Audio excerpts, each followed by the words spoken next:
Amém, meus irmãos? Agora é o momento da palavra. Abra comigo Apocalipse, capítulo 5, primeiro versículo. Livro do Apocalipse, capítulo 5.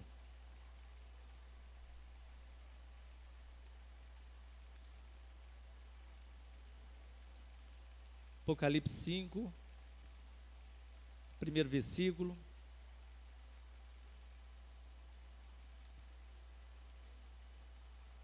Está projetado lá para quem não tem sua Bíblia. Apocalipse 5, primeiro versículo. Diz assim a palavra do Senhor: E vi na mão direita do que estava sentado sobre o trono um livro escrito por dentro e por fora, selado com 7 selos. E vi um anjo forte apregoando com grande voz: Quem é digno de abrir o livro e desatar os seus selos? E ninguém no céu e na terra, nem debaixo da terra, podia abrir o livro, nem sequer olhar para ele. E eu chorava muito, porque ninguém fora achado digno de abrir o livro, nem de ler e nem sequer de olhar para ele. E disse-me um dos anciãos: Não chores, eis que o leão da tribo de Judá, a raiz de Davi, que venceu para abrir o livro e desatar os seus 7 selos. E olhei, e eis que no meio dos anciãos estava um cordeiro, como havendo sido morto, e tinha 7 pontas, 7 olhos, que são os 7 Espíritos de Deus enviados a toda a terra. E veio e tomou o livro da mão direita do que estava sentado do trono, e havendo tomado o livro, os 4 animais, os 24 anciãos, prostraram-se diante do cordeiro, tendo cada um harpas e salvas de ouro, cheias de incenso, que são as orações dos santos. E cantavam um novo cântico, dizendo: Digno és de tomar o livro e abrir os seus selos, porque foste morto, e com teu sangue para Deus nos compraste de toda tribo, língua e nação. E para o nosso Deus nos fizestes reis e sacerdotes, e reinaremos sobre a terra. E olhei e ouvi a voz de muitos anjos ao redor do trono, e dos animais, e dos anciãos, e era o número daqueles anjos milhares e milhares e milhares, que com grande voz diziam: Digno é o cordeiro que foi morto de receber o poder, a riqueza, a sabedoria, a força, a honra e a glória e ações de graça. E ouvi a toda criatura que está no céu e na terra e debaixo da terra, que está no mar, e todas as coisas que nelas há dizendo ao que estava sentado sobre o trono e ao cordeiro, sejam ações de graças e honra e glória e poder para o todo sempre. E os 4 animais também diziam amém, e os 24 anciãos prostraram-se e o adoraram, aquele que vive para todo sempre. Amém. Amém, né, irmãos? Hoje nós tivemos uma escola maravilhosa, né? E aprendemos exatamente esse ponto aqui que nós lemos, né? Usamos, é claro, a crucificação. O presbítero Tiago usou o ponto da crucificação. E às vezes a gente fica pensando, né, a morte horrenda que Jesus teve e o sacrifício que foi necessário, né, foi necessário a Cristo padecer e passar por tudo que ele passou, né, toda a provação que ele passou, para que, sendo levado à cruz e vencendo a cruz, hoje nós tivéssemos o direito de poder estarmos aqui. Meus irmãos, nós só estamos aqui porque um dia Jesus morreu e ressuscitou. Porque se ele morre e não vence a morte, nós também não estaríamos aqui. Porque o homem já teria consumido a si mesmo. O homem é autodestrutivo. O homem sem o Espírito de Deus, ele é autodestrutivo. Ele é destruidor de si mesmo. Ele é destruidor do seu próprio corpo. Então, com a morte de Jesus na cruz, ele venceu por nós. E aí, para aqueles que não conhecem um pouquinho da história, estamos falando aqui, né, do livro do Apocalipse. Significa o livro da revelação, o livro da iluminação, o livro da palavra rema. E essa palavra no livro do Apocalipse foi dado para o apóstolo João, o último apóstolo vivo dos 12 que Jesus havia escolhido. O apóstolo João morreu com 94 anos. E a coisa tão interessante, quando Jesus morre e ressuscita, Jesus chega para João e diz: olha, eis que tu ficarás velho, João. A única pessoa dos que estavam ali que Jesus disse isso foi para o apóstolo João: você vai ficar velho. E aí a gente conhece por alguns apócrifos que eles tentaram matar o apóstolo João, mas só que como João não morria, né, tentaram matar João com óleo quente, ele não morreu, jogaram do pináculo, ele não morreu.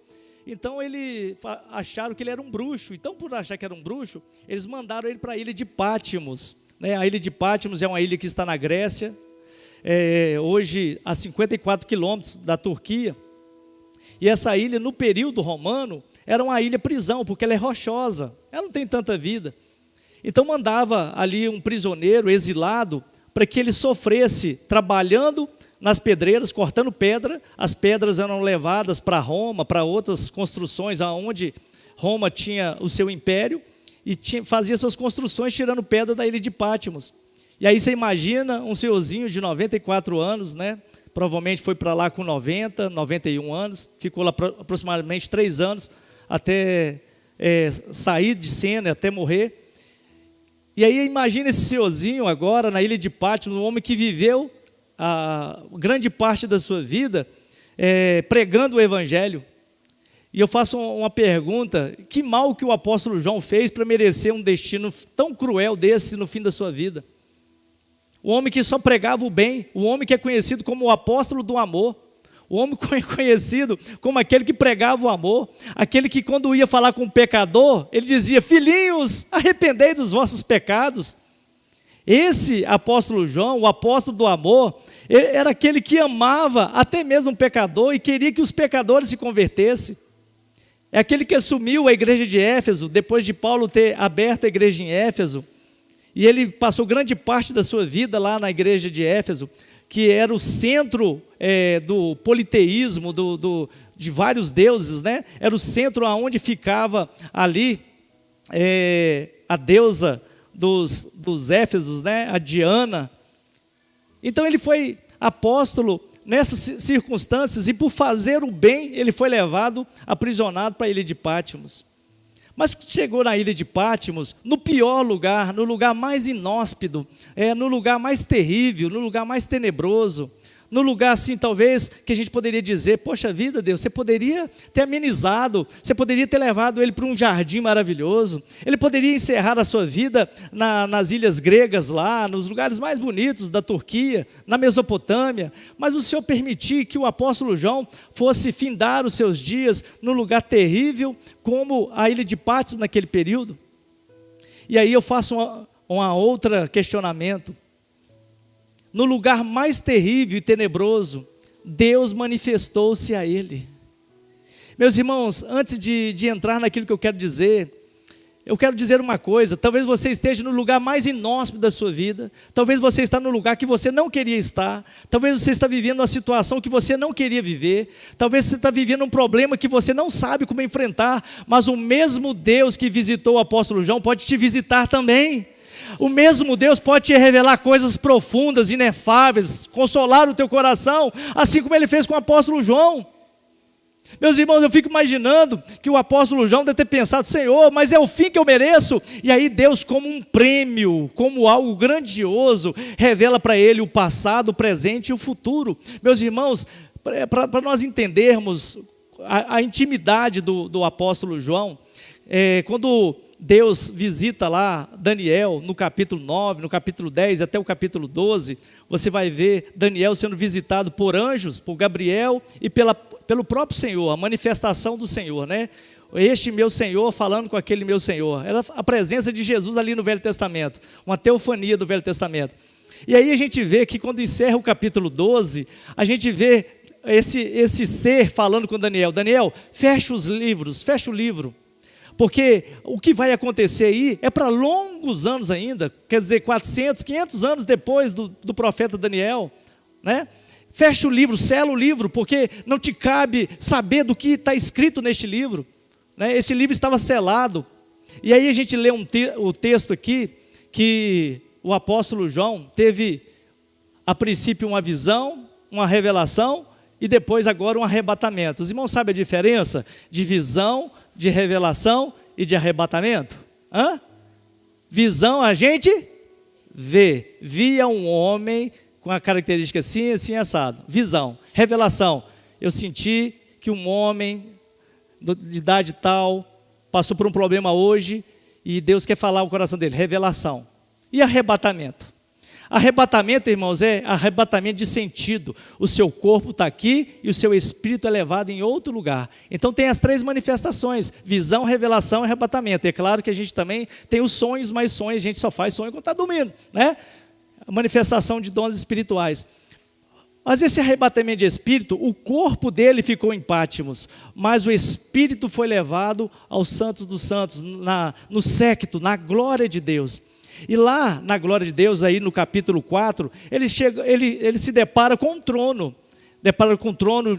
E aquele que estava sentado no trono parecia com pedra de jaspe. Pedra de jaspe é uma pedra esverdeada, né? Aí, daquele trono saía cores de esmeralda. E na frente do trono tinha um mar que parecia de cristal.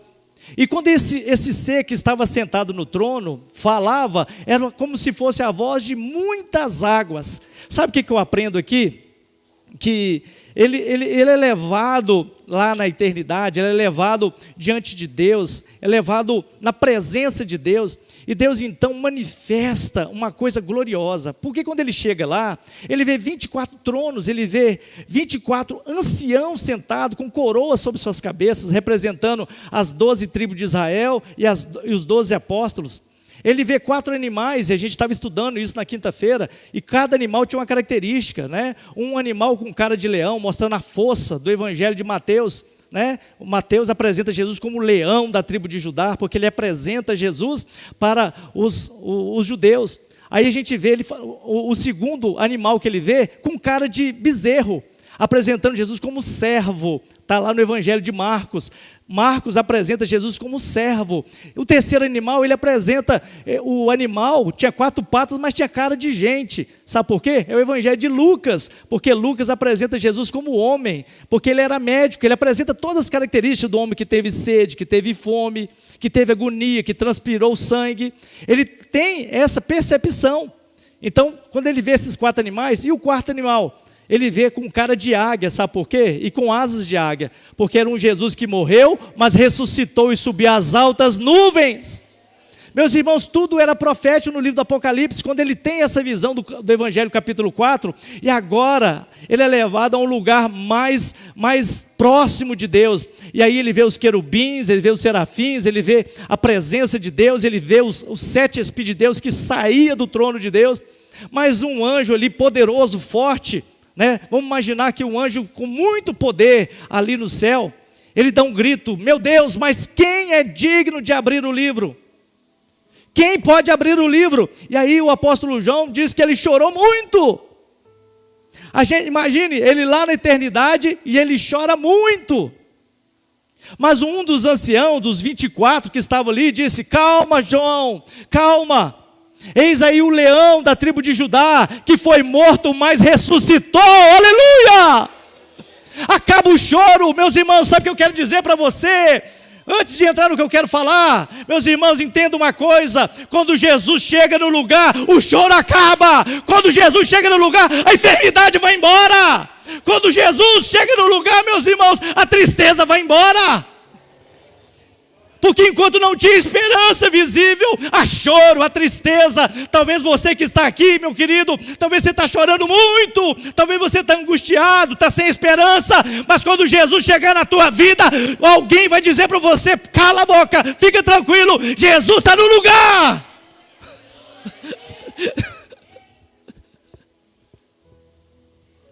É como se eu falasse: rapaz, fica tranquilo, para de ansiedade, para de medo. O Cordeiro ressuscitou. E aí, eu queria compartilhar com os irmãos, dentro disso que eu acabei de falar. A primeira coisa: 2 mundos. Passem para mim, Pedro. Vamos dizer todos juntos? Passou lá. Vamos lá, irmãos, todos juntos?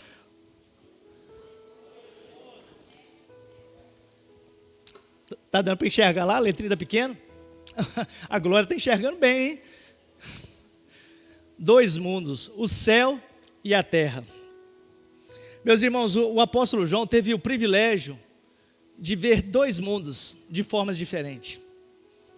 O apóstolo João, ele teve o privilégio de estar aos pés de Jesus. Quem sabia disso, que o apóstolo João estava aos pés da cruz? Quem sabia disso?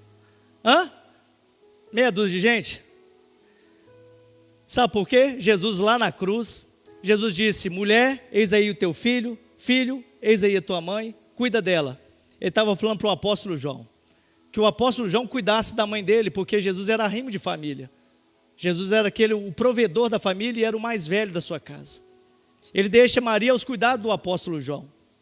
E João estava um ponto privilegiado, vendo o Cordeiro de Deus ali, com todo o sacrifício, como nós aprendemos de manhã, né? Quando Jesus teve sede, os soldados pegaram ali da esponja de vinagre e levaram à boca de Jesus. E hoje eu falei sobre isso, né? Comentei sobre isso de um estudo que já foi feito. E a gente sabe o que era aquela água de vinagre, né? Era sanitização de quem ia fazer suas necessidades. Porque ele levava para o monte aquela água de vinagre, era para fazer sanitização, era o papel higiênico da época, colocava numa esponja. E quando Jesus então tem sede, para zombar de Jesus, eles pegam aquele lugar onde tinha ali aproximadamente 50 soldados ali, vigiando os crucificados, para que ninguém roubasse, que ninguém tentasse tirar, para zombar de Jesus, pega aquela água de vinagre, sei lá quantas pessoas já tinham ido no banheiro com aquele vinagre, e leva na boca de Jesus. E aí Jesus, quando coloca aquilo na boca, diz: agora está consumado. Já não tem mais, o sofrimento chegou a tal momento que já não tem mais jeito. Eu vendo um médico, pastor, dizendo que os soldados ficavam ali para vigiar, para que ninguém roubasse Jesus da cruz, que ninguém tirasse ou tentasse resgatá-lo da cruz. Só que esse médico disse: por mais que eles tentassem fazer isso, nunca que eles conseguiriam fazer que Jesus permanecesse vivo. Porque Jesus já tinha levado 39 chibatadas com cabo de ossos nas suas pontas, já tinha perdido grande parte do sangue do seu corpo. Então naquela época não tinha como fazer uma transfusão de sangue, não tinha como levar Jesus para a UTI. As bactérias já haviam invadido o corpo de Jesus, as suas mãos já estavam inchadas, provavelmente, mesmo se ele vivesse, teria que decepar os seus braços e suas pernas. E o médico diz: mesmo que eles tirassem Jesus da cruz, nunca que Jesus viveria. Então, depois que aqueles homens entrassem na cruz, eles só desceriam dali mortos. E aí o apóstolo João, voltando nele aqui, ele estava lá vendo tudo isso, vendo o seu amigo, o seu melhor amigo, aquele que ele reclinava a cabeça no peito dele, e dizendo: meu amigo, ele é muito mais do que meu Deus, ele é meu amigo. Meus irmãos, entenda isso. E ele sofreu juntamente, vendo aquele sofrimento. E aí chega as pessoas e diz: olha, se tu és Deus, desce daí, salva você e salva nós, e nós creremos em ti. Talvez o apóstolo João, no seu coração, até disse: Senhor, faz isso mesmo, desce, Jesus, desce da cruz, mostra que tu és Deus. Já está bom, Jesus, talvez no seu coração, como amigo, sofrendo, talvez ele também até disse para Jesus: Jesus, desce daí, mostra o teu poder, manifesta. Mas, meus irmãos, e o apóstolo João viu tudo isso em sofrimento e angústia. Ele viu tudo o que aconteceu na terra, mas agora ele é levado no céu. E quando ele chega no céu, Deus mostra a cena que estava sendo realizada lá na terra. Meus irmãos, preste atenção nisso que eu vou dizer agora. Ele é levado no momento da cena da ressurreição.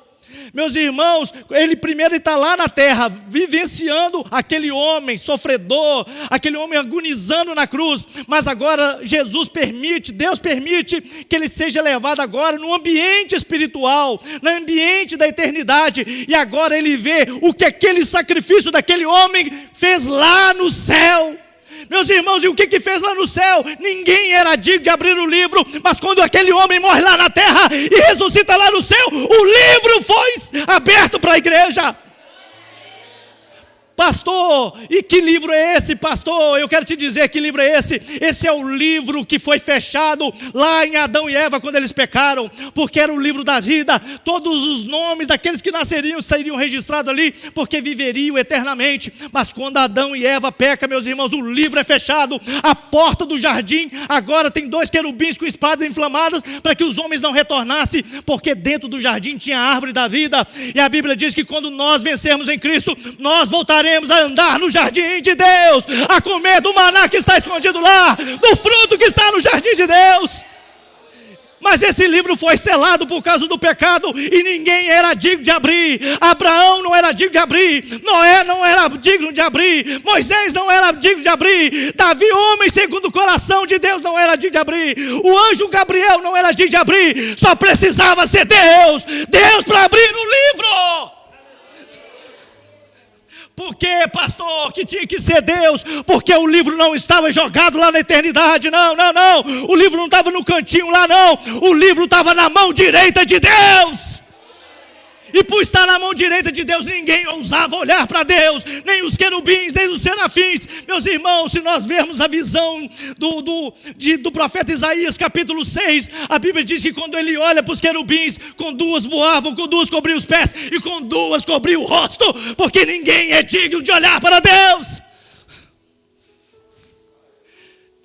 Pastor, então tinha que ser Deus, para ter a ousadia de tomar o livro da mão de Deus, tinha que ser Deus.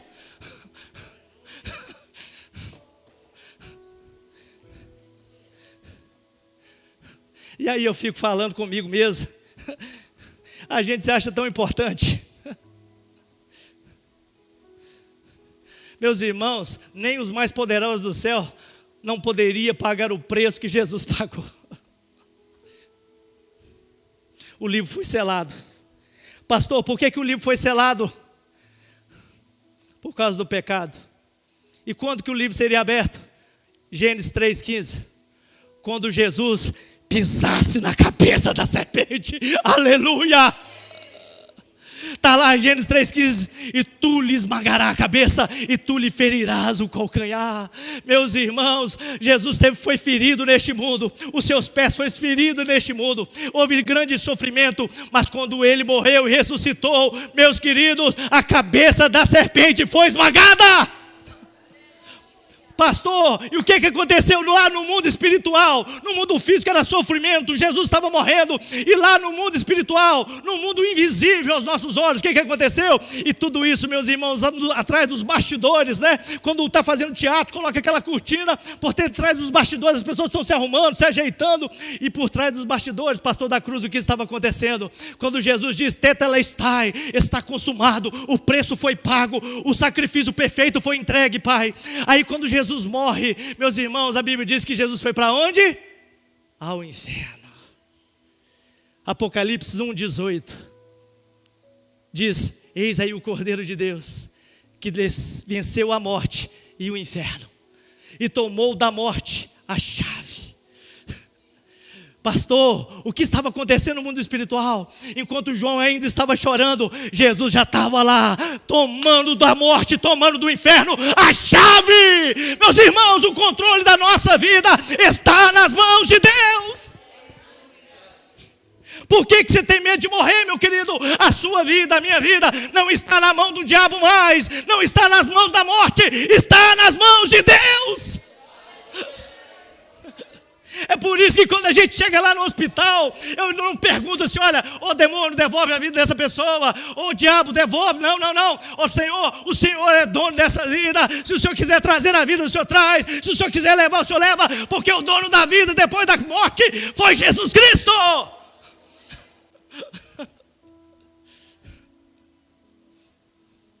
Pastor, então eu não entendi, presbítero Tiago. Então significa que a morte estava na mão do diabo? É isso que você está dizendo, é isso que eu estou dizendo. Sabe por quê, meus queridos? Quando Jesus estava vendo o Judas vindo, ele diz, eis aí que Satanás está vindo, e eu não tem parte comigo, e ele é o príncipe desse século. No mundo jaz o maligno. Ele era príncipe, ele governava a morte Por causa do pecado. Porque quando o homem desobedece comendo o fruto do conhecimento do bem e do mal, Deus falou: o dia que vocês comerem, vocês vão conhecer o pecado e vocês vão conhecer a morte. E quando eles desobedecem, dá legalidade ao diabo para dizer para Deus: olha, eles desobedeceram, comeram o fruto da morte, agora a partir de hoje quem toma conta da morte sou eu. E aí precisava Jesus morrer na cruz, descer ao inferno e dizer: olha, eu venci a morte, devolve a chave para cá, a partir de hoje quem manda é o céu. Meus irmãos, que coisa incrível. A Bíblia diz que aconteceu 4 fatos quando Jesus morre. O véu se rasgou de alto a baixo, houve trevas na terra, houve tremor na terra e ressuscitou os mortos. Sabe o que acontece, meu querido? A vida de Jesus é tão poderosa que quando Jesus cai no leito da morte, todo mundo que estava morto ressuscitou. A Bíblia diz que os mortos santos, os santos que haviam morrido, estavam andando pela cidade e as pessoas admirando, porque vendo aquelas pessoas que morreram andando pela cidade. Sabe onde aconteceu isso na Bíblia? Quando enterraram Eliseu em uma cova rasa. E aí depois houve uma guerra de Israel contra os filisteus. Pegaram um filisteu morto e jogaram dentro da cova de Eliseu. Sabe o que aconteceu? O homem ressuscitou. Os ossos de um santo ressuscitou aquele homem. Agora eu faço uma pergunta: o Rei dos Reis, Senhor dos Senhores, o dono da vida, quando ele morre, meus irmãos, na morte não pôde mais segurar aqueles mortos. Eu fico imaginando, vamos fazer uma ilusão aqui, uma conjectura. Vamos imaginar a morte tentando segurar aquelas pessoas lá no inferno, ou no leito, ou no ambiente lá do seio de Abraão. A morte tentando segurá-lo, mas quando Jesus morre e chega lá, meus irmãos, a morte não pôde resisti-lo. Está lá em 1 Coríntios 15:55, onde está a morte, a tua vitória? Aonde, morte, está a tua vitória? A morte foi derrotada, o inferno foi derrotado, para que hoje eu e você tivéssemos vida e vida em abundância. Não essa vida fracassada, desesperançosa, não, essa vida sem nenhum objetivo de chegar a algum lugar, não. Deus não fez isso para você, meu querido. Deus preparou uma eternidade para você. Vindo na plenitude dos anos, o Filho de Deus se fez homem, morreu por nós, para que hoje nós pudéssemos estar aqui. Porque outrora eram inimigos de Deus, mas agora nós somos filhos de Deus. Em outro tempo nós andávamos em trevas, mas hoje nós andamos na luz. Se comporte como filho da luz.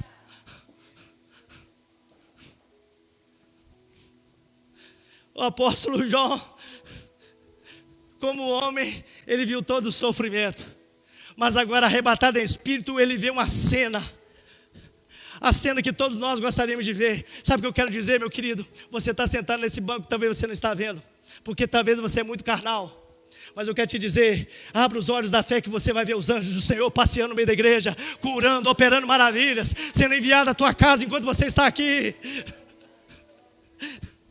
Eu lembro que quando eu era novo na fé, quando a gente é novinho na fé, a gente pede cada coisa a Deus.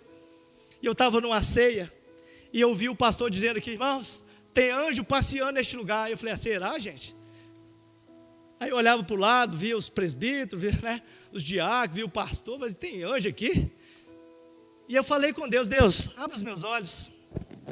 Mas fez aquele pedido, sabe? Eu não imaginei que Deus ia me atender. Abre os meus olhos, irmãos, como fosse um arrebatamento de espírito. Eu olhava para frente da igreja, ia sair rolando os louvores, e aí eu via como se caísse uma cortina. Eu olhava para frente assim, e aí eu já não via mais os irmãos, eu via somente lá na frente. E vinha milhares de anjos, e eles começavam a andar no meio da igreja, e começava a tocar nas pessoas. E ele começava dizendo: olha, eu sou um anjo da cura, e curava a pessoa. E aí, irmãos, eu abri o meu olho e olhava para a irmã, e a irmã estava dando glória a Deus, aleluia, como se tivesse sido tocada. Aí eu virava para o outro e dizia: olha, eu trouxe óleo para batizar com o Espírito Santo. Aí eu vi o irmão falando em língua estranha, e eu falei: meu Deus, e Deus foi me mostrando, irmãos, uma maravilha. O que era um processo de um culto? O culto físico, irmãos, é isso aí que vocês estão vendo. Mas o culto espiritual, entenda uma coisa: tem anjo de Deus passeando no meio da igreja. Deus está neste lugar. Meus irmãos, peça ao Senhor para fazer com você o que foi feito com o apóstolo João, que você seja levado ao mundo espiritual. É como a experiência que eu falei na quarta-feira, do avião que estava em turbulência há mais de 15 minutos. Você lembra que eu falei isso na quarta-feira? E o piloto diz, olha gente, só tem uma maneira da gente sair da turbulência, ir para 15 mil pés. Eu acho que o máximo que eles podem ir é 10, mas ele foi para 15 para sair da turbulência. E eu acho que aquele piloto deve ter colocado toda a potência naquele avião. E o avião foi subindo, e aquele zunido, e aquele barulho ensurdecedor da turbina, do chacoalho, as portas abrindo, e a gente achando que ia morrer, aqueles que eram católicos pedindo para Maria, os que eram crentes pedindo para Deus, e era aquela agonia, né? Estava eu e o presbítero João Pedro, voltando lá do Macapá, e eu falei, João Pedro, é hoje que nós vamos, ainda bem que eu sou salvo. Mas aí o piloto falou assim, por uma palavra, nós vamos subir um pouco mais, nós vamos sair da turbulência. Irmãos, e como ele havia profetizado e falado, o avião chegou na nuvem e aquele sol quente. Estava amanhecendo, aquele sol mais lindo, coisa mais linda que eu já vi. E eu falei, gente, lá embaixo as tempestades estão lá, as nuvens ainda continuam carregadas, mas aqui em cima o sol está cá. Sabe o que eu quero dizer para você, meu querido? Quando você chega no ambiente da igreja, suba mais alto. Suba mais alto, porque se você subir mais alto, você vai encontrar com o sol da justiça. Saia da carnalidade, saia simplesmente desse ambiente que você fica aí fazendo avaliação de culto, sabe? Se o culto é bom, se o louvor é bom. Meus irmãos, suba um pouco mais alto, porque aqui embaixo nesse mundo, assim como o apóstolo João passou por sofrimento, por angústia, perseguição, tortura, humilhação, meus irmãos, mas o Senhor levou mais alto, levou ao céu. Você vê o apóstolo João diz, olha, eu conheço um homem que há 14 anos, depois de tanto sofrimento, de passar por tribulação, por angústia, por perseguição, ser apedrejado, chibatados no meio da rua, fui chamado de tagarela, me apedrejaram e me prenderam com Paulo e Silas. Foi preso lá na igreja de Éfeso, na cidade de Éfeso. Mas ele diz, olha, porém, há 14 anos, um homem, eu não sei se foi no espírito ou se foi na carne, só sei que eu fui levado ao terceiro céu. E as coisas que eu vi, não é lícito contar pela excelência das coisas que foi me mostrado. E sabe o que deu para ele? Deu um ânimo para continuar prevalecendo até a sua morte. Até chegar em Timóteo lá, segundo Timóteo, ele dizer, eis que o meu corpo já está para ser entregue à expiação, mas eu sei que a coroa da vida já me está preparada. Meus irmãos, entenda isso. Só vai para a morte, meus irmãos, deste mundo, cantando, se alegrando, aquele que sabe que quando morrer, vai acordar nos braços do Senhor, aleluia!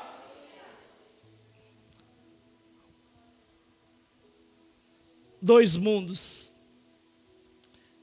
Toda vez que você chegar no culto, irmãos, peça a Deus, Senhor, eu não quero ficar só nesse culto humano, eu quero subir um pouco mais além, eu quero ter uma experiência um pouco mais forte, eu quero ter uma experiência contigo, Senhor.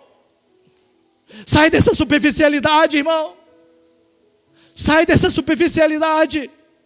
Essa superficialidade não dá para compreender as coisas de Deus. Você não consegue compreender as coisas de Deus na humanidade, na carnalidade. Você tem que pedir a Deus, me leve um pouco mais longe, Senhor, me leva um pouco mais além. A segunda coisa, para nós adiantarmos, é o tema da nossa mensagem, o cordeiro e o leão. Vamos dizer todos juntos? O cordeiro.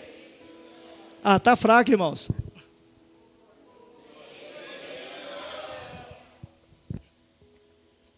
Eu achei lindas essas imagens, achei mesmo. Procurei lá na internet para preparar os slides. Um simples cordeiro e um leão.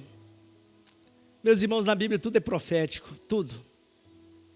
não tem nada que foi escrito. A Bíblia diz que toda a palavra foi divinamente inspirada por Deus. Toda. Não tem uma vírgula aqui. E a Bíblia até aconselha isso no Apocalipse. Olha, não tire nem acrescente nenhuma vírgula. Porque senão você vai se tornar juiz, réu de todas as profecias que estão nesse livro. De todas as maldições. Então não tem uma vírgula na Bíblia que foi acrescentada ou tirada.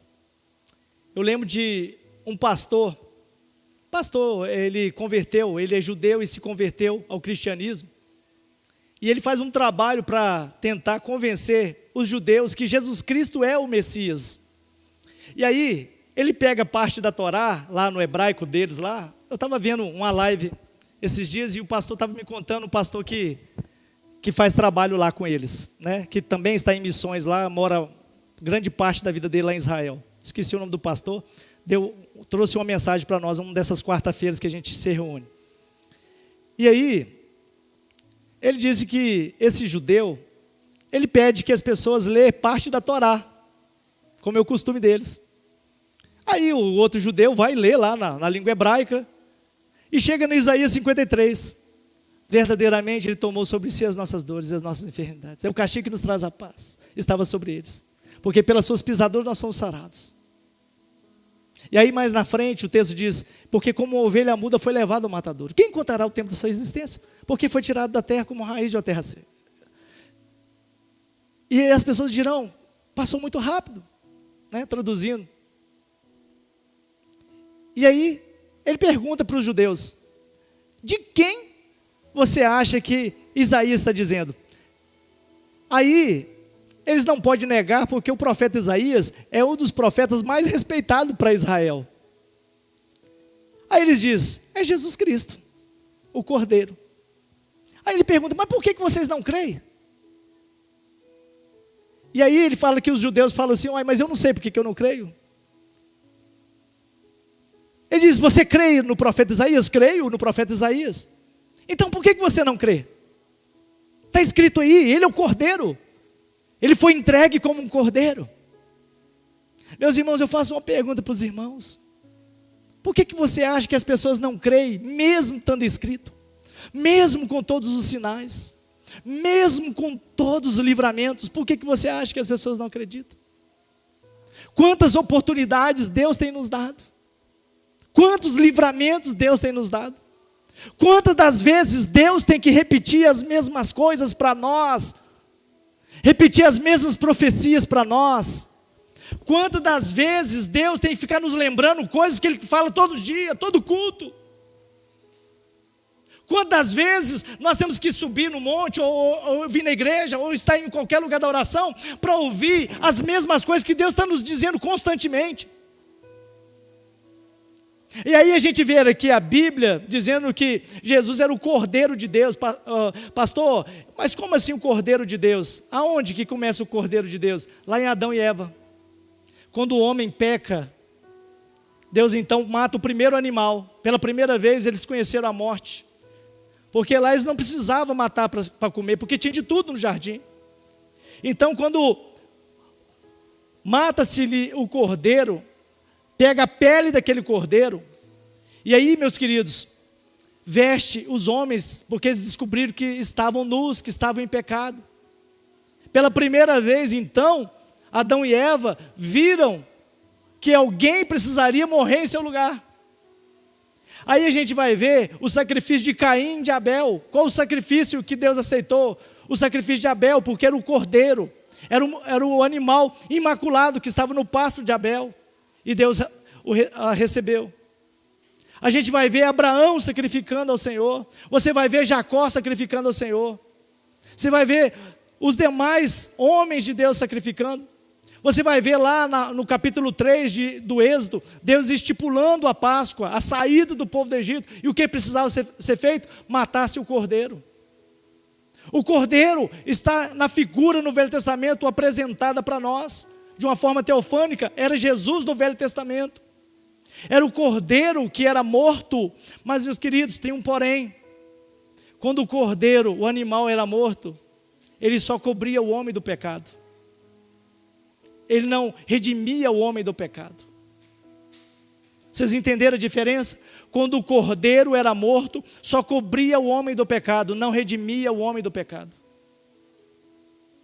É como se, o presbítero Tomás sempre cita aqui, é como se você pegasse a sua caneta e errasse no papel, e pegasse aquele Roex, aquele branquinho, e passasse por cima para reescrever novamente em cima do papel. Mas se você olhar ao contrário, está lá, a sua escrita não foi apagada.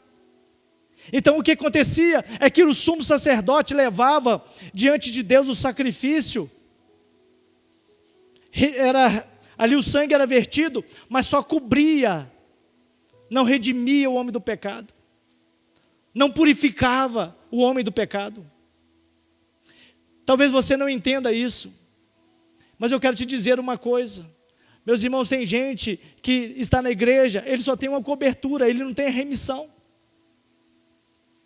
Ele está na igreja, ele tem só a cobertura. Que cobertura, pastor? A cobertura espiritual que tem na igreja. Às vezes ele recebe livramento porque ele está debaixo de uma cobertura espiritual. Meus irmãos, parece uma coisa tão boba, mas as pessoas estão na lista lá. Ela já saiu da igreja, está na lista. Enquanto ela estiver na lista da oração da igreja, do conselho, enquanto ela estiver na lista, a pessoa vai viver. Irmão, o dia que eu tiro lá do sistema justo, você vai ver a vida da pessoa, vira o inferno. Ela sai debaixo de uma cobertura. É uma coisa incrível. Eu tirei uma meia dúzia de nomes, irmãos, daqui a pouco começou a vir telefonema. Ó, pastor, olha, ora por mim aí, nem está na igreja. Eu tirei o nome da lista, porque essa lista é a cobertura, é onde tem um ambiente espiritual. Tem gente que está assim na igreja, irmãos, ele não foi redimido pelo sangue, ele ainda não foi purificado. O sangue dele ainda não foi purificado. Ele tem uma leucemia espiritual ainda no seu sangue. Pastor, e para mim ser redimido pelo sangue do Cordeiro, o que é necessário? Irmãos, a primeira coisa que nós precisamos fazer, preste atenção nisso que eu vou falar, arrepender dos seus pecados. Você e eu precisamos arrepender do nosso pecado. Pastor, o que é arrepender do pecado? É olhar para trás com nojo, com vergonha. Meus irmãos, quantas pessoas estão na igreja, mas sentem saudade do mundo?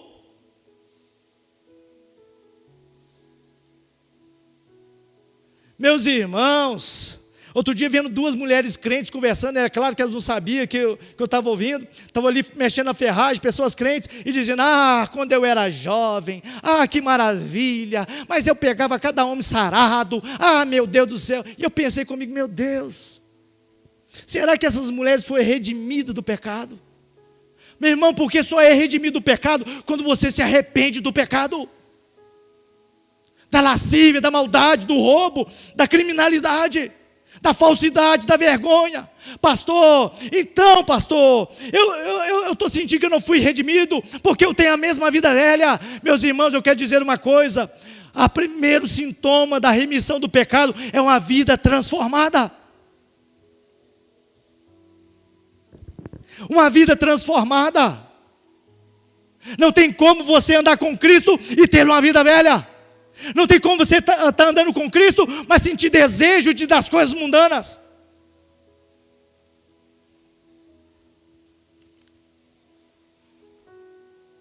A remissão do pecado, a primeira característica que Ele nos faz, irmãos, Ele nos molda. A gente fica com vergonha.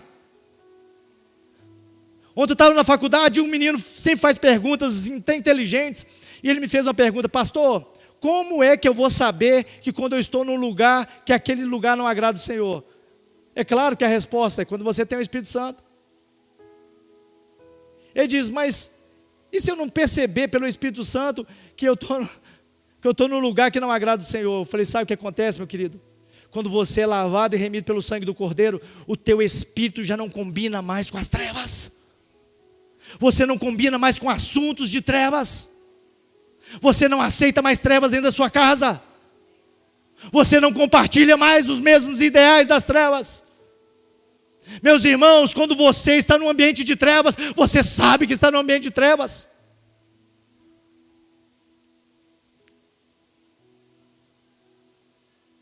Pastor, o que o Cordeiro fez, pastor? Morrendo na cruz. para nos redimir do nosso pecado. E sabe o interessante? Quando Jesus foi apresentado aos fariseus e aos saduceus, que era o sumo sacerdote, era os saduceus, sabe o que eles falaram? É necessário que um homem morra para que toda a nação de Israel seja salva. E o apóstolo João diz, eles estavam profetizando sem saber que era Jesus o Filho de Deus. Sabe por quê, meu querido? Porque o cordeiro não tinha sacrifício perfeito que fosse entregue pelas mãos de pecadores. Se a condenação viesse de Pilatos, se Pilatos não lava as mãos, irmãos, entenda isso que eu vou dizer agora, Pilatos lavou a mão para se cumprir a profecia. Porque se Pilatos dá o dito, se ele assina, se ele dá o carimbo ali, o Jesus não teria morrido pela mão do sumo sacerdote. Mas quando Pilatos lava as mãos na bacia de prata, ele está dizendo, eu não tenho culpa na mão desse inocente. E aí ele diz, olha, e perguntou para os sumos sacerdotes, a culpa desse inocente cai sobre vocês. Ele diz, então cai sobre nós e sobre nossos filhos. Sabe por quê? Porque não existia sacrifício perfeito pela mão de ímpios. Ímpio não poderia entregar, ou o gentil não poderia entregar o sacrifício perfeito a Deus. Jesus precisava ser entregue pela mão do sumo sacerdote, mesmo que ele fosse pecador, mesmo que ele fosse ladrão, meus irmãos, mas ele era o sumo sacerdote. Então, quando o sumo sacerdote diz, olha, nós entregamos este homem para a cruz, meus irmãos, para se cumprir a palavra de Deus, o sacrifício perfeito foi entregue pela mão do sumo sacerdote, pelo povo.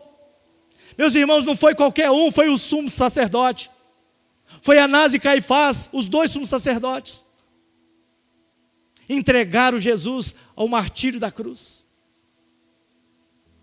O cordeiro perfeito, imaculado. Pastor, mas morre um cordeiro, e quando o apóstolo João chega lá, ele vê o cordeiro lá, amarrado, morto, com 7 chifres, 7 olhos. O que significa isso? Mas o texto é autoexplicativo, ele diz que eram os 7 Espíritos de Deus, da onipotência, onipresença, onisciência, da grandeza, do poderio, da majestade, do amor, os 7 Espíritos de Deus, irmãos. Estava manifestado no cordeiro. Meus irmãos, o amor ágape, quando Jesus morre, Jesus nos amou, porque Deus amou o quê? O mundo de tal maneira que deu seu Filho unigênito. Era parte do Espírito de Deus que estava no cordeiro. Esse cordeiro que ele vê lá na eternidade. Mas esse cordeiro, de uma forma poderosa, se transforma em quê, irmãos? Leão. O cordeiro, né, que mostra fraqueza, servidão, inocência, que está lá em Isaías 53, como ovelha muda levada ao matadouro, mas agora ressuscita como o leão. Sabe por quê? Jesus estava querendo mostrar, aqui no céu eu tenho todo o poder. Entenda uma coisa, meus irmãos, você não serve mais um Jesus esmilinguido, fraco e doente que morreu na cruz. Você serve ao leão, ao rei dos reis. Assim como o leão é o rei das selvas, irmão, como diz aí a ciência, Jesus, ele é o rei da eternidade, ele é o rei da vida, é o leão que ressuscitou. De cordeiro ele foi promovido para leão.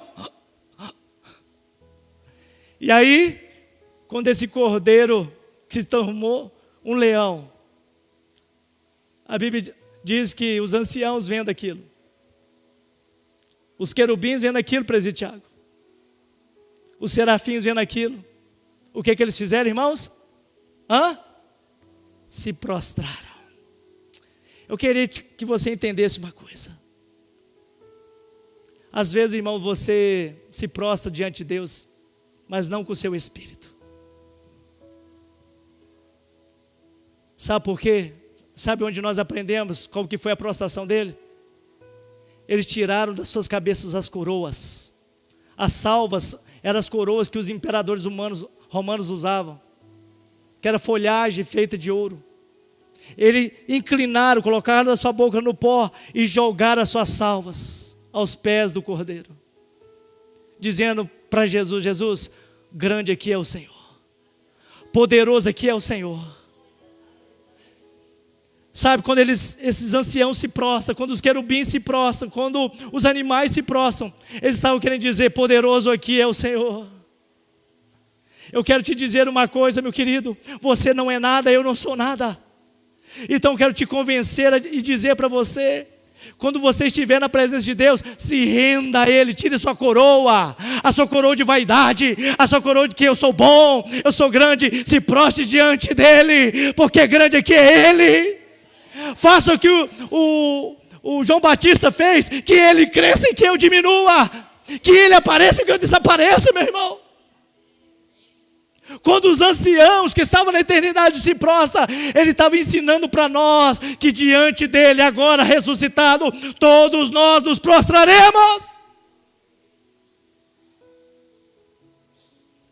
Meu irmão, lá na serra, existia um homem que não acreditava em Deus.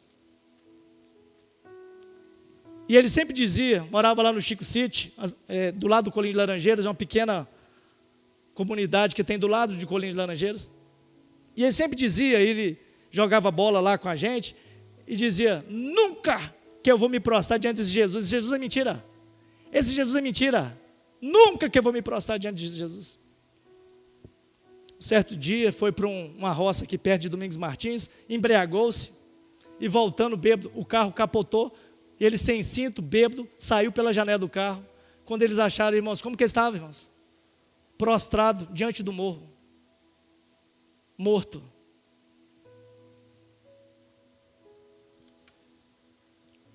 Aí eu não sei se ele teve a oportunidade de arrepender do seu pecado. Mas eu disse lá no futebol, com as pessoas que também não eram crentes, que eu sempre usava desse momento para evangelizá-los. Eu disse: engraçado, ele disse que nunca se prostrava em vida e morreu prostrado diante do dono da vida.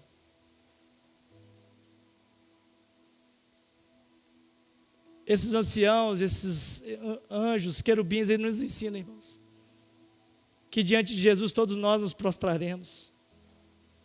Não se iluda, não se iluda. Sabe por quê, irmãos? Porque enquanto a igreja estava sendo perseguida, no mundo espiritual, os ímpios estavam sendo perseguidos. Quando vier a perseguição sobre a igreja está sendo perseguida, irmão, você pode ter certeza, no mundo espiritual tem Deus perseguindo os ímpios, que está perseguindo as igrejas. De que maneira, pastor? Os imperadores se levantavam contra a igreja. Irmãos, os imperadores não chegavam a 40 anos. Eles perseguiam a igreja. Aí morria como, pastor? Facada, degolado, os próprios filhos, envenenado. Os olhos pareciam uma coisa comum, mas eles perseguiam a igreja, e no mundo espiritual, Deus perseguia os ímpios. Meus queridos, eu quero dizer uma coisa para você. Queira você ou não queira, meus irmãos, o destino de todo homem, a Bíblia diz: sejam eles vivos, sejam eles mortos, todos nós nos prostraremos diante do Cordeiro de Deus, que se tornou leão, que está na eternidade, que está sentado à direita de Deus, que abriu o livro.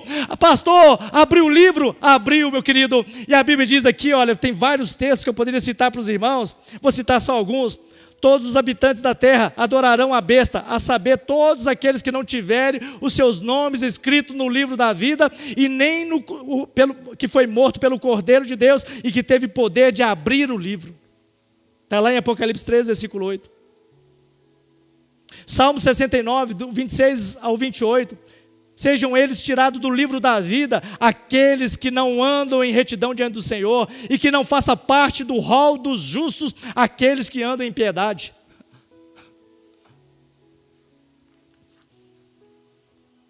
Paulo disse aos cooperadores, Evódio, e Síticas, diz: meus companheiros, os vossos nomes estão escritos no livro da vida. Aleluia!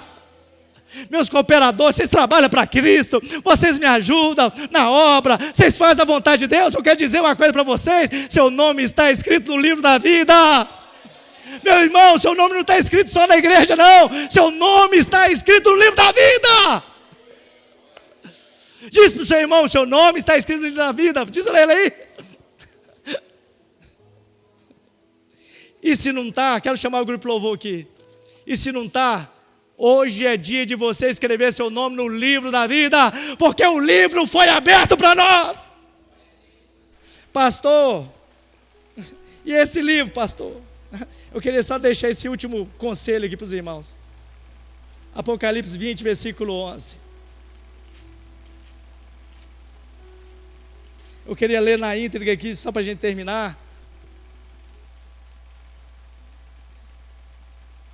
20, versículo 11 diz assim: e vi um grande trono branco, e o que estava sentado sobre ele, cujo rosto fugiu toda a terra, o céu, e já não existia mais. E vi os mortos, grandes e pequenos, que estavam diante de Deus, e abriu-se então o livro da vida, onde estava descrito, aleluia, todos os nossos feitos, bons ou maus, e todas as nossas obras estavam escritas ali. E o mar então deu seus mortos e o que nele havia, e a morte e o inferno deram os seus mortos que nele havia, e foram julgados cada um segundo as suas obras. E a morte e o inferno foram lançados no lago de fogo, pois esta é o dano da segunda morte, que não há mais reparação. E aquele que não foi achado escrito no livro da vida foi lançado também no fogo eterno para ser exterminado.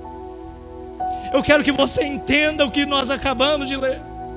Se chegar o dia onde o Senhor voltar para julgar a terra, seja você ter morrido hoje, seja você morrendo daqui a 100 anos, vai chegar um dia que todos nós nos apresentaremos diante de Deus, diante do trono de Deus, e será aberto o livro da vida, o livro que foi aberto dos 7 selos, o livro que está ali registrado, conforme Apocalipse diz: olha, aquele que vencer, eu vou escrever o teu nome no livro da vida. E ali estará o meu nome, mas também escrito os meus feitos. Se eu fui bom, se eu fui honesto, se eu fui sincero diante de Deus, se eu me rendi a Ele, se eu arrependi dos meus pecados. E aí, meu querido, a Bíblia diz, você pode continuar lendo, os que foram achados no livro da vida, a qual os seus feitos foram bons, você vai ouvir do Cordeiro, diz: vinde, vinde, vinde, o reino de Deus já está preparado para vocês. Vinde, gozai com o vosso Senhor para todo sempre. A Bíblia diz que já não haverá mais lágrima, nem dor, nem sofrer, nem angústia. A Bíblia diz que só haverá paz para todo sempre.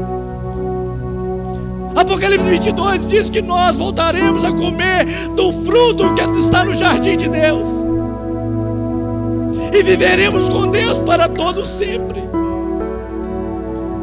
Meus irmãos, vale a pena, vale a pena, vale a pena ter o teu nome escrito no livro da vida.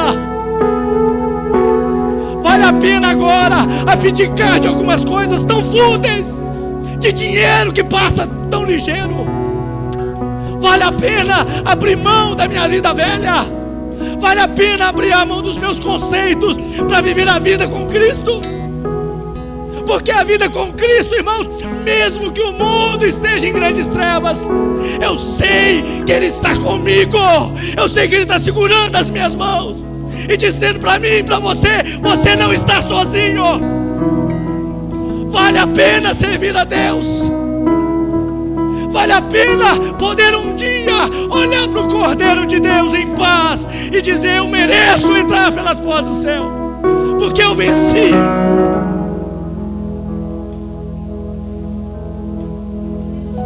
Você que está aqui nessa noite, o mundo espiritual está aqui, irmãos. Eu sinto a presença de Deus neste lugar. O Cordeiro de Deus que venceu, agora passeia como leão no meio da igreja, aleluia. E está dizendo para mim e para você: eu te dou mais uma chance nessa noite. E se você quiser voltar para Cristo hoje é a sua oportunidade. Quando o grupo de louvor estiver adorando ao Senhor, eu quero te dizer: a sua oportunidade é agora. Venha para Cristo agora. Você vai levantar do seu lugar e vai vir aqui, vai fazer uma aliança com Deus. Ele está aqui, irmãos. Esqueça das pessoas aí de fora, do seu lado. Não. A salvação é individual. Não se preocupe com o que eles vão achar de você. Preocupe com o que Deus está achando de você. Se você quiser retornar para Cristo, não está distante de Cristo, meus irmãos, hoje é a sua oportunidade. Você sabe que Deus falou ao teu coração, pois Ele tem falado ao meu. Deus quer te levar num patamar maior. Esse sofrimento que você tem vivido, meus irmãos, Deus quer te levar a algo maior. Hoje é a sua oportunidade. Eu queria que a igreja se colocasse de pé. E você que quiser fazer um compromisso com Deus, vem aqui na frente, vem aqui nos bancos aqui da frente. Pode vir aqui na frente, eu estou te aguardando. Nós, os presbíteros, estaremos orando pela tua vida. Venha, pode sair do seu lugar. O grupo de louvor está louvando ao Senhor. Aleluia. A igreja orando ao Senhor. Hoje é noite de salvação. Aleluia. Essa noite de salvação é noite de cura. O nosso Deus, Ele está aqui. Algo diferente vai acontecer. Aonde a presença do Senhor está, algo diferente tem que acontecer. Ele está me escutas quando clamo, Senhor, e acalma o meu Saia do seu lugar, vem aqui, eu quero orar pela tua vida. Senhor, me levas pelo fogo, cura no Senhor, curando todo o meu ser, Senhor, confio em Ti, confio em Ti, por isso nós cremos, Deus.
você que quer voltar para Cristo hoje, vem aqui na frente.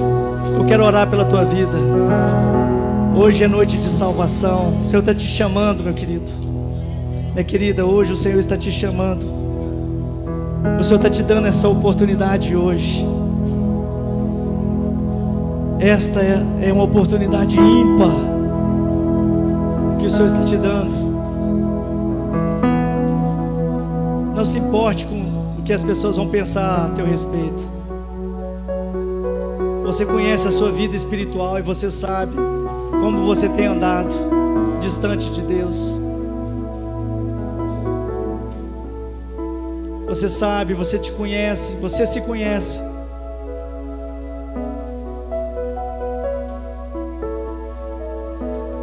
A primeira coisa para nós sermos redimidos do nosso pecado pelo sangue do Cordeiro é nós reconhecermos o nosso pecado. Há muitos anos atrás, um pastor chamado Pastor Nenzinho, que eu nunca mais vi, não sei se está vivo, ele teve uma experiência com o Senhor e compartilhou conosco. Depois da esposa morrer, do seu irmão ter morrido naquele dia, ele fez o velório do pastor Jonas, que havia morrido, e foi no culto à noite. E ele chegou para nós e diz: olha, depois do velório do meu irmão,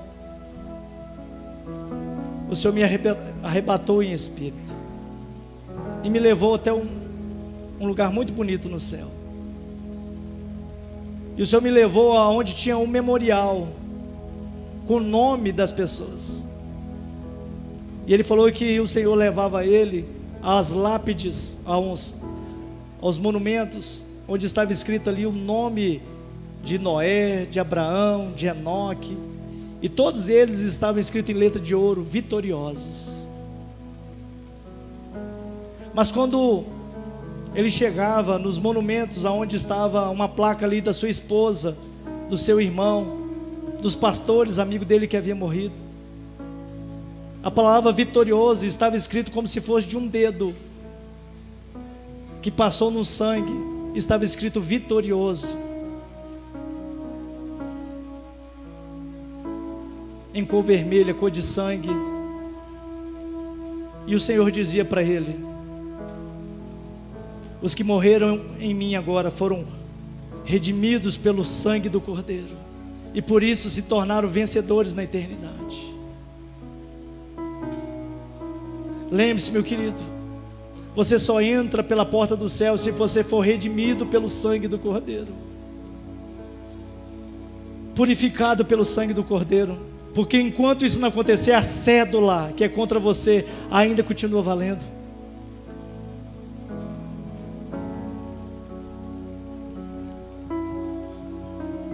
A Bíblia diz que todos nós somos pecadores e só somos redimidos pelo sangue do Cordeiro. O Senhor está te dando essa chance agora. Aonde você estiver, levante a sua mão direita. Eu vou orar pela tua vida. Levante a tua mão. Você que quer fazer uma aliança com o Senhor, você que quer fazer uma aliança nova com o Senhor, você está distante de Deus, você sabe disso.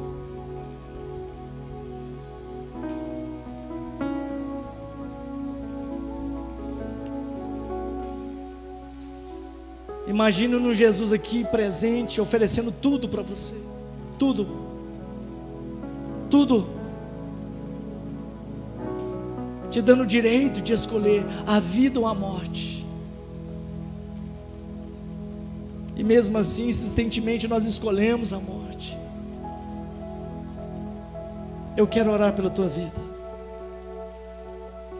Senhor Deus, em nome de Jesus.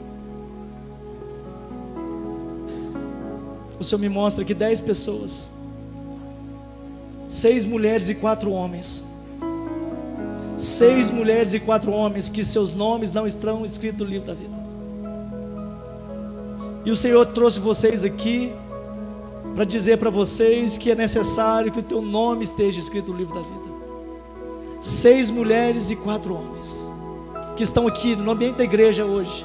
Não estou falando aqueles que estão em casa, que talvez aqueles que ouvirão. Não, aqui hoje, 6 mulheres e 4 homens que os seus nomes não estão escritos no livro da vida. E sabe o que é o pior? Você sabe que seu nome não está escrito lá. O Senhor está dizendo para você, hoje é noite de salvação, meu querido. Uma dessas mulheres teve um sonho essa noite terrível, terrível. E mesmo assim ainda não abriu o entendimento a Deus.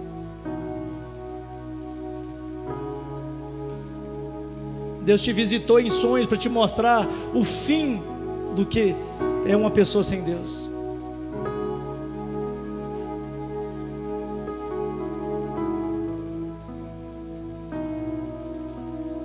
Eu quero orar pela tua vida, Senhor, em nome de Jesus. Meu Deus, essas pessoas que estão aqui, que o Senhor conhece, cada um pelo seu nome. Meu Deus, em nome de Jesus, dá uma chance, Senhor, como o Senhor tem dado agora, oportunidade agora. Meu Deus, em nome de Jesus, visita essas pessoas. Que os espíritos malignos que as aprisionam, que sejam libertas pelo poder do nome de Jesus. Que toda corrente de Satanás que aprisiona, todo vício que aprisiona essas pessoas, que sejam quebrados agora pelo poder do nome de Jesus. Satanás não tem mais autoridade nas vidas dessas pessoas agora. Estão repreendidos pelo poder do nome de Jesus. O nome que está acima de todo nome. Senhor, em nome de Jesus, vai a cada coração agora. Em cada coração dessas 6 mulheres, desses 4 homens, em nome de Jesus, Senhor. Mostra o teu poder, Senhor. Em nome de Jesus. Assim nós oramos, crendo no Senhor, crendo na salvação do Senhor, em nome de Jesus. Em nome de Jesus. Receba, Senhor, o nosso culto, receba a nossa adoração, receba, Senhor Deus, no trono da tua graça, pois assim nós oramos, crendo em Ti, crendo no poder imensurável do Senhor, em nome de Jesus. E dizemos que o grande amor do nosso Deus e Pai, a graça salvadora de Jesus Cristo e a doce e eterna consolação do Espírito Santo de Deus seja com todo o povo de Deus, desde agora e para todos sempre. A igreja diz amém. Os irmãos podem se assentar por uns instantes. Obrigado aos irmãos.